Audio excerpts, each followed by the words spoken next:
كثيرا طيبا عظيما جللا مباركا ملء السماوات والأرض ملء كل شيء بعد. اللهم اجعل جمعنا هذا جمعا مرحوما واجعل التفرق بعده تفرقا معصوما ولا تدع فينا شقيا ولا محروما.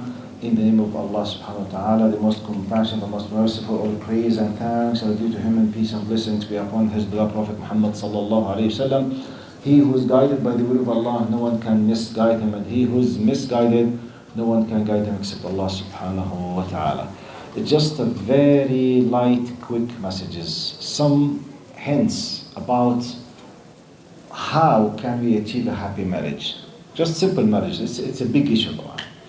Now, inshallah, with the blessings of Allah subhanahu wa ta'ala, let me send the following messages.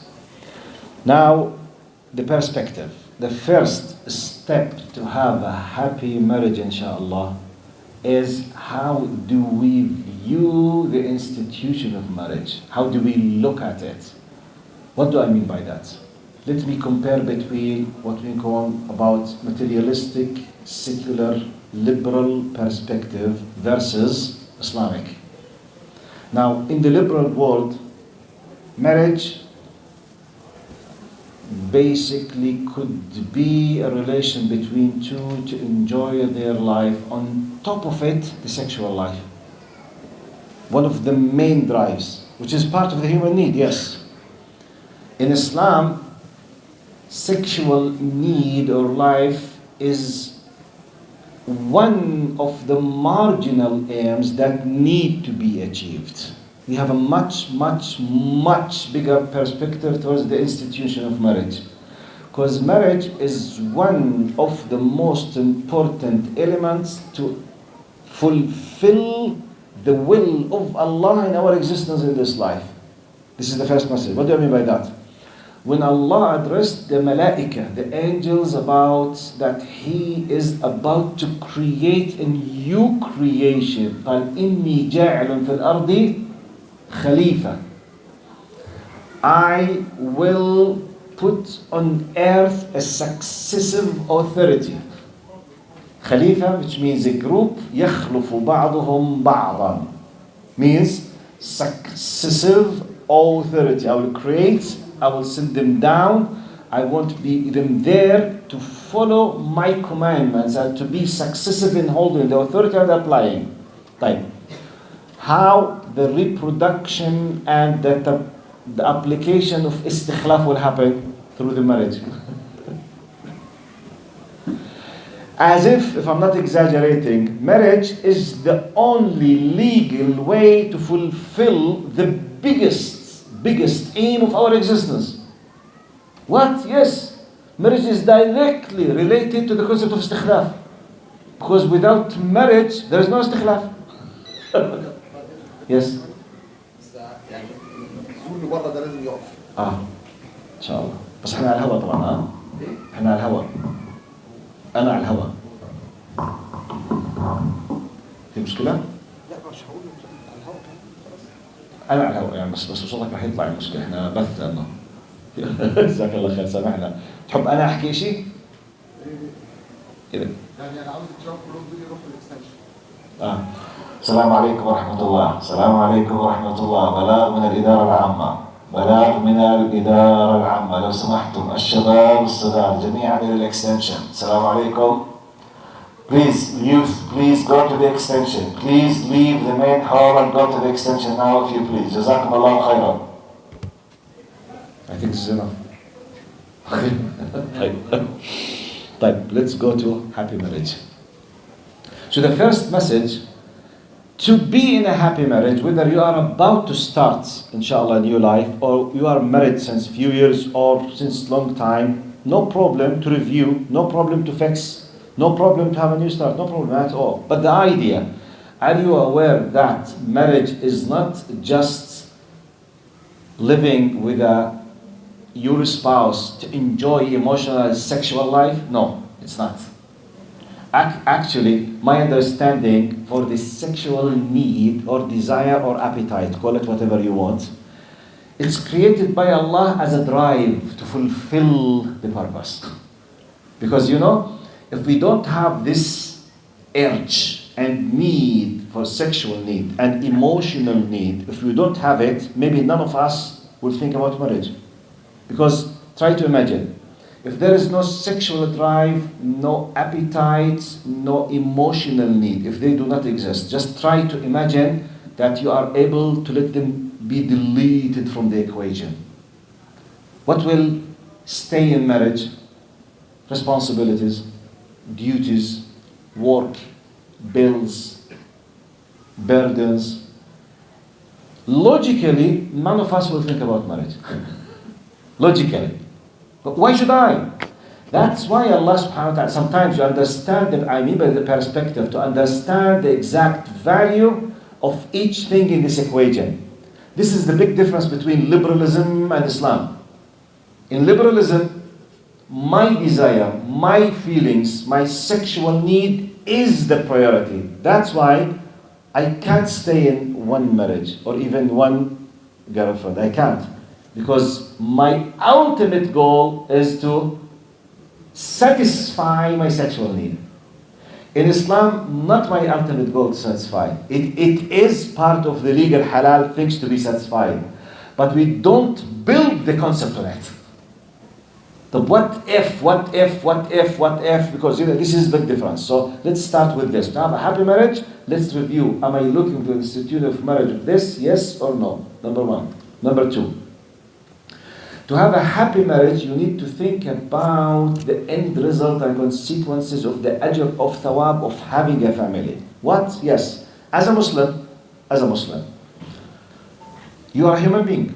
You share humanity with ups and downs, and you share other humans with difficulties and challenges. Financial difficulties, raising up the children, paying the bills, being sick. You know, ups and downs, you have challenges. Fine.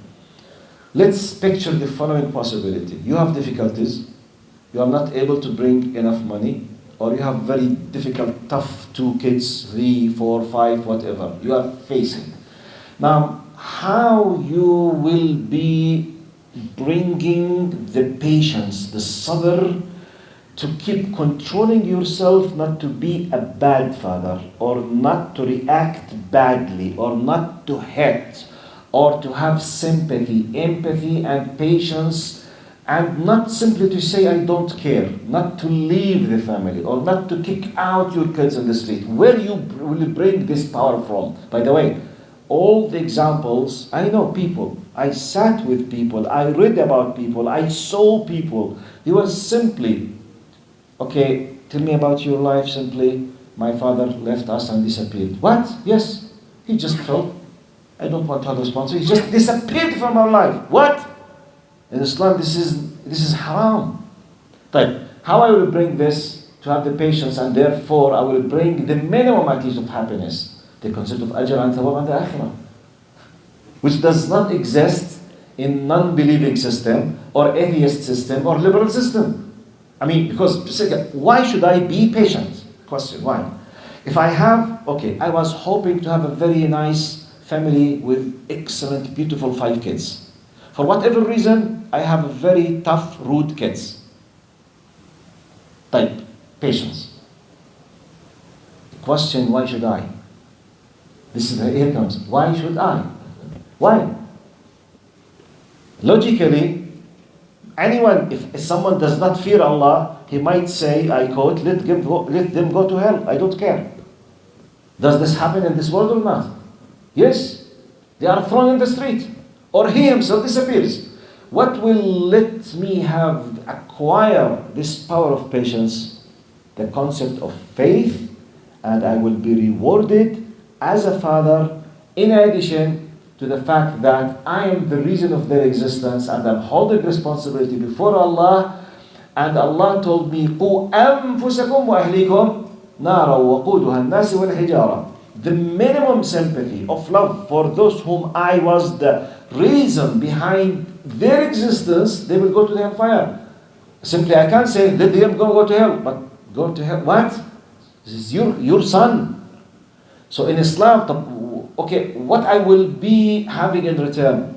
Jannah. What? Yes, Jannah. I mean, the whole idea, basically, by the way, if you ask yourself, why you are controlling yourself not drinking alcohol, for example, why you don't have girlfriends, ask yourself, why you don't enjoy your sexual appetite by porno sites? Logical question. Why not? Because it's haram. طيب. So what? I don't want to be sinful. So what? I want to go to the Jannah. If these things do not exist in our system, why not to enjoy? Logical question. Why not? Are you with me? So the same thing is applicable. Why not to go and feel free with riba? Go, enjoy yourself. Have 5 houses, 6 houses, 7 houses. Cheat, lie, give a bribe, do what, enjoy it. Have fancy cars. Go and buy Ferrari. Have a nice 10 villas in the lake. Why not? Why not? Because it's haram. Who decided? Allah. If I stop myself, I shall have ajr. Why? Because I believe in the hereafter and I believe in eternal life. The same thing is applicable on marriage. Same thing. No one can claim that there is a pure angelic 24/7 happy marriage. Even Muhammad sallallahu alaihi wasallam in his house with his wife used to have differences and debates. So this is 2 main concepts to start with. Now we can keep counting up to the Fajr. I gave these 2 concept philosophies very quickly, then I will give you some quick examples about how Muhammad sallallahu alaihi wasallam used to live and make quick analogy. Now, I will the story that I mentioned the other day here in the Khadira. Let's recall it now in case some of you. And let's see behind the scenes now. Prophet Muhammad sallallahu alaihi wasallam as example. I will be discussing the khuluq al-wafa, the fulfillment. Khuluq al-wafa between husband and wife. Now, Prophet Muhammad sallallahu alaihi wasallam, Aisha narrates in hadith sahih that ما كان محمد صلى الله عليه وسلم يغادر البيت وعلى وشك يغادر إلا وكان يذكر خديجة بالخير ويترضى عنها ويستغفر لها. One of the main things that Prophet Muhammad ﷺ used to do most of the time, once he's approaching, leaving the house, he used loudly to make dua for Khadija and to ask forgiveness for Khadija and mention Khadija. You know, Khadija passed away a long time ago for Aisha. Aisha is the narrator now. Aisha says, فَأَخَذَتْنِ الْغِيرَةُ يَوْمًا. Once I felt too jealous. I could not control myself. And I said to Prophet Muhammad, يا رسول الله, أو ما زلت تذكر تلك العجوز وقد أبدلك الله خيرا منها. I said, يا رسول الله, are you still remembering this old lady? She did not mention her with her name. Old lady, عجوز. Okay? وقد أبدلك الله خيرا منها. Even though Allah has given you who's better. The reaction of Prophet Muhammad immediately, he said, قال لا والله ما أبدلني الله خير منها. No, by Allah, Allah did not replace me with who's better. She was the best. Then he mentioned, this is my point, he mentioned 4 characteristics, practical action of what Khadija used to do. We want to take a lesson of fulfillment, wafa, which means it's not a theory about happy marriage. قال آمنت بي حين كفر الناس. She believed in me when people committed kufr and rejected me. صدقتني حين كذبني الناس. She believed in what I'm saying when they accused me of being a liar.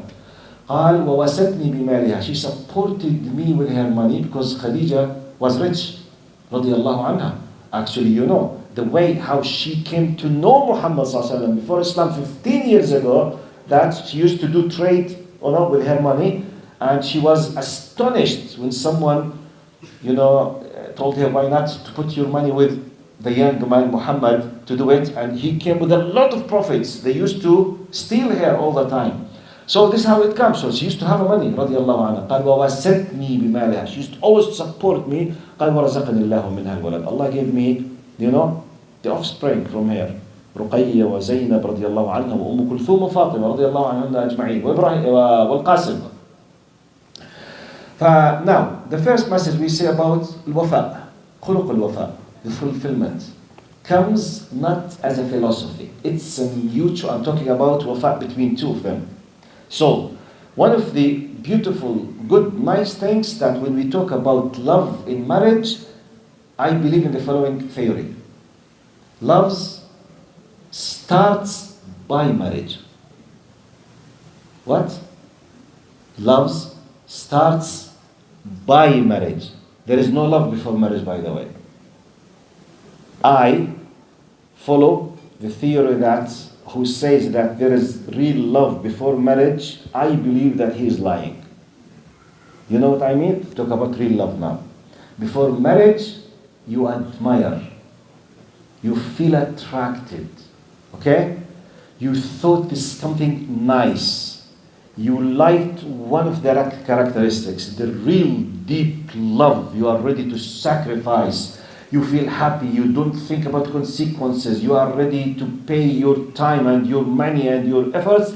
Comes after marriage. After what? After the ta'ayush. After the coexistence and facing together ups, downs, and we sacrifice for each other. We build the tree of love. That's why 99.9% of what we see in the drama, in the cinema, starting from Hollywood, ending by Bollywood in India, and between them, Turkish drama, Egyptian drama, and Syrian drama, and all other kind of drama. All of them, they are talking about fake realities. There is no love before marriage. It's the love of the cinema, that's it. The real love, شجرة تبتدئ بالزواج. It's a tree. The first seeds will be planted by marriage. You know why I'm saying this? Because people just say, Sheikh, I'm not happy in my marriage because I loved her and I thought, no, you did not love her. You thought you loved her. The real love comes after marriage, Habib. What? So I did not lose the opportunity? No. Still, you are in it. Build it now. Because real loves, how the real love come? Give you a simple example. Simple example from our, at least Arabic society. In real life, how many times we don't control the reaction of our extended families towards our spouses, such as the mother-in-law might not be in agreement with your wife, or you might not be in agreement with your mother-in-law. Does this happen or not? For whatever reason, regardless who is in charge, regardless, does it happen or not? Simply, in the Arab world, 99%. 99%, because we are closed and we have a lot of extended relations. So the clash of interest is always there, clash of interest, okay? My opinion, my think, I think. So we have this kind of thing. Simple example. His mother-in-law is interfering in his privacy. He's about to lose his mind. He wants to kill himself. She, his wife, knows that her mother is interfering in something she does not have no right in it. But her hands is what?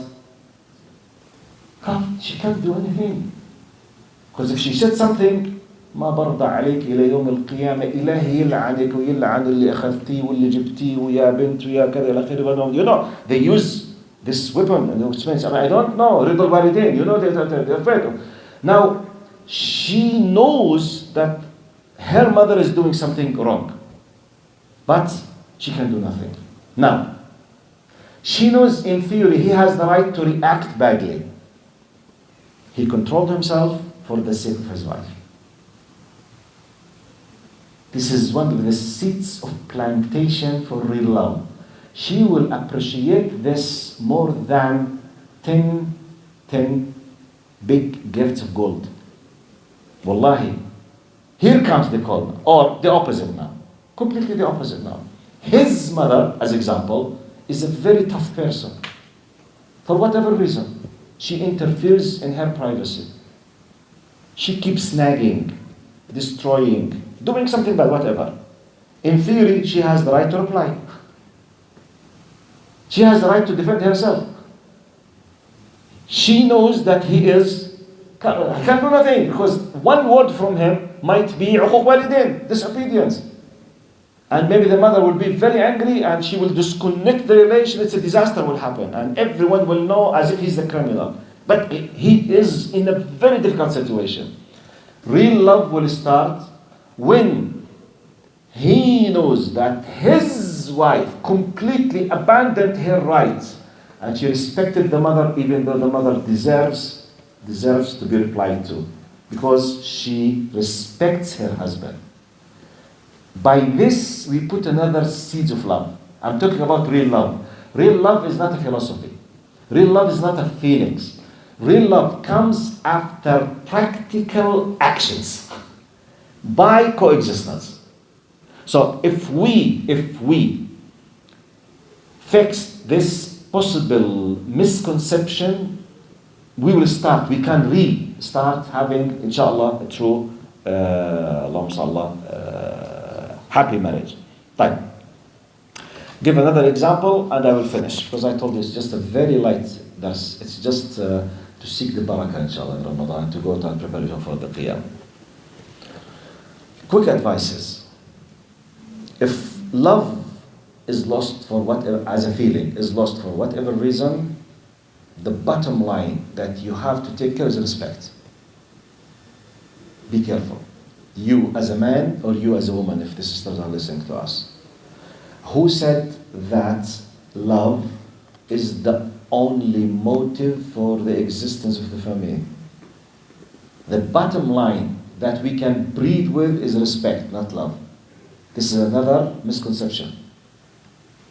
We don't love each other, therefore we have to break the family. No, be careful. We have a big reason behind that. We have the akhirah, we have kids, we have something. Have you lost respect? If not, still you can live. What? Yes. When you have emotional, beautiful, romantic love, you are in a movie film. Nice. You are in the top, which is nice, good, best. But what if, for whatever reason, I could not, she could not, he could not, they could not? Do you have respect? Yes. The family can go. What? Yes.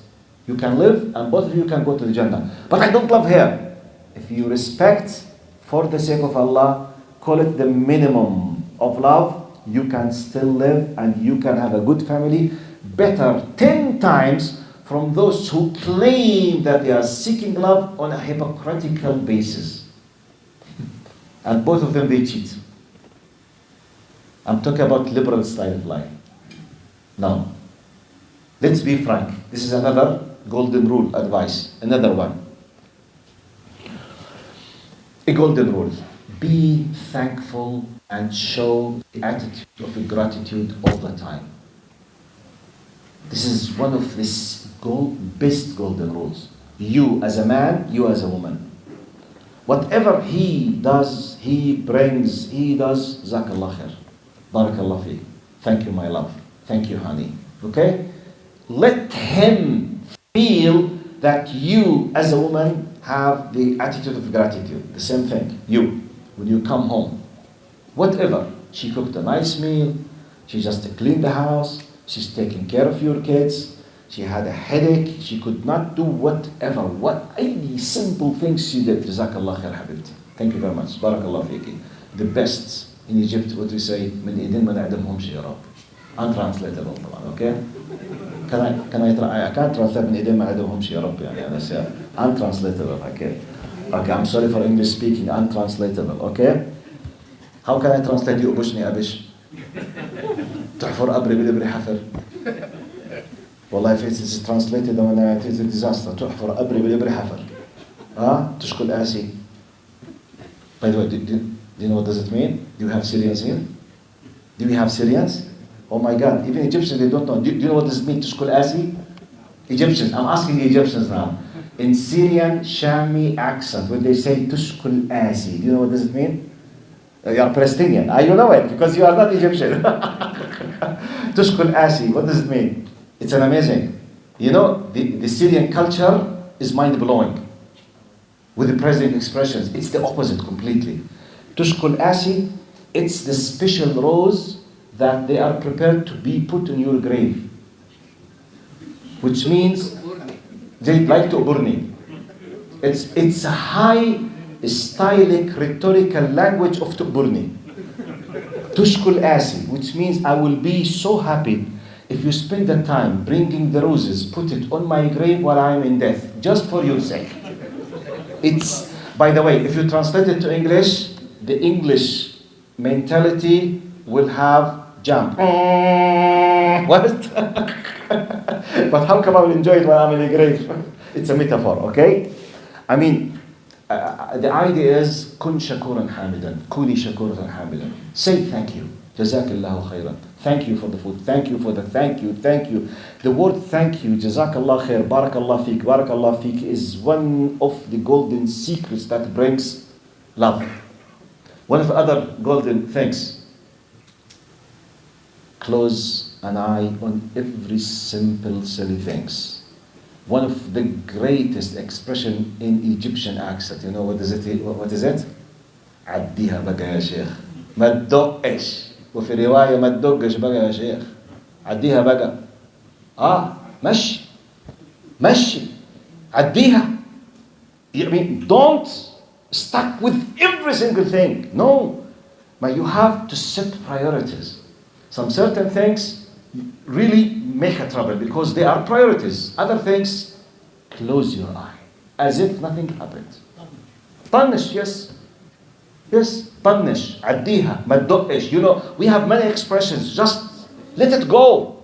Let it go. And by the way, if you apply this attitude in general at home, especially this attitude in specific from the man to the woman, because generally men, they face a big trouble that they are sinking in the details of the kids, and every time and then ابنك عمل, بنتك عمل, ابنك حكى, بابا مزع لي شغلي, أخذ لي مغرتي, أخذ لي مسطرتي, all the time, you know, these are fighting. So now, if every time someone is complaining, you became a big deal in your reaction, you yourself, you will lose your nerves, you will lose respect, you will lose love, you will destroy everything in the family. You need simply to let it go in many things. Don't make it big. And I'm giving rules, okay? You apply it in the way. Now, the final one. As I told you, just it's quick, inshallah, in 2 minutes, I will finish. One of my best examples that I derive lessons from the strategy. The example, not directly I will use it, I will take from the strategy. Prophet Muhammad ﷺ, it's one of my favorites. And we'll finish with it, inshallah. Prophet Muhammad ﷺ once came to Safiya radiallahu anha. Safiya, for those who do not know, Safiya is one of Ummahat al-Mu'minin. She is one of the wives of Prophet Muhammad ﷺ. However, Safiya is the daughter of Huyay ibn Akhtab. She used to be a Jew. Then she converted to Islam. Then she became the wife of Prophet Muhammad ﷺ. But before that, she's a Jewish and the daughter of one of the great leaders and rabbis of the Jewish community of Bani Qaynuqa, Huyay ibn Akhtab. Okay? Now, many people do not know that Huyay ibn Akhtab, he is from descendantship of Harun alayhi salam. So Huyay, so the great grandfather of Safiya is Harun. Her uncle is Musa alayhi salam. Look to this incident now. Prophet Muhammad ﷺ came to the house of Safiya. He found her crying. What happened, ya Safiya?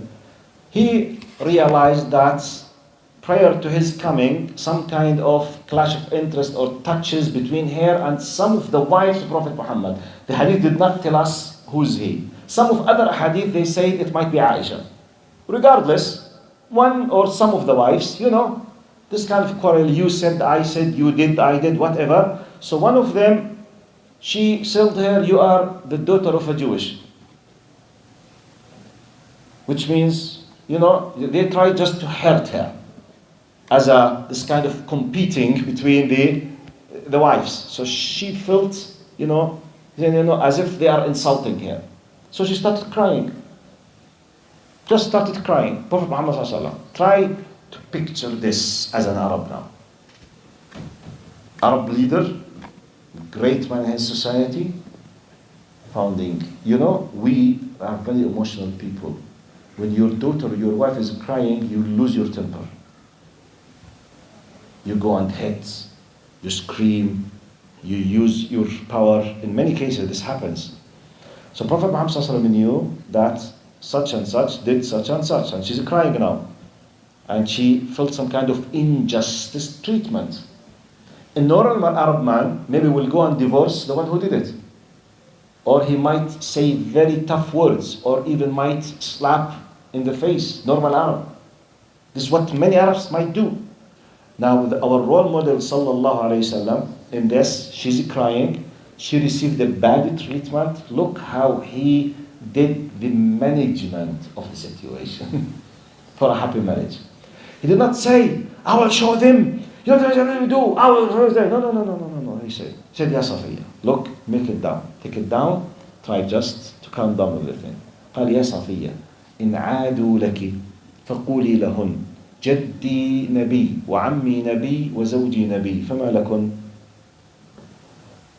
He said, look, if they are taking it to you, are the daughter of a Jewish, tell them, okay, my grandfather is a prophet, and my uncle is a prophet, and my husband is a prophet. What do you have compared with me? You have just a husband, I have 3. The file is closed. No one dare to utter a word next time. Problem is solved, everything calmed down, no one hurt, everything is closed. He gave, I'm talking about the wise reaction of the spouse, okay? In theory, this could heat you up and you go do something bad. And the natural consequences will be a disaster. Because it's English. They will keep fighting, by the way. They will keep fighting. The same thing is applicable on your kids. Kids in general, they train on the real life at home when they fight, especially the males, the boys. Boys in Arabic culture, wrestling and boxing basically is part of their playing. At any time, any one of them could hurt the other. Coming to you crying, you can make it a disaster, and you can just hug them and speak with them, respect your brother. At the end, you will take care of him, be careful, don't hit him. Next time at the street, I depend on you. You are the man of the family, you will take him. Habibi, inta mashallah alayk, I depend on you. I'm sorry, father. Go and hug your brother and say sorry for that. It's your job. By this, you will have a happy life. Rabbi, who is the core center of solving all of this? Mr. Father, Mr. Husband. That's why Allah gave us the Qawama. What's the Qawama? Leadership. What's the Qawama? You are in charge. You have upper hand in some certain things, yes, but holding responsibilities and you are in charge. So as if the master key is in your hand. It starts from you. If you take this decision, 90% will be controlled next. If you left this key or throw it or misuse it, everything, the consequence will be bad. Ask Allah subhanahu wa ta'ala to help all of us to have a happy marriage. It's just like a quick taste for a happy marriage, inshallah. And I hope we will not think just to have another marriage. I'm just talking about this marriage, okay? Inshallah. Jazakallah khair. Barakallahu feekum. Assalamu alaikum wa rahmatullahi wa barakatuh.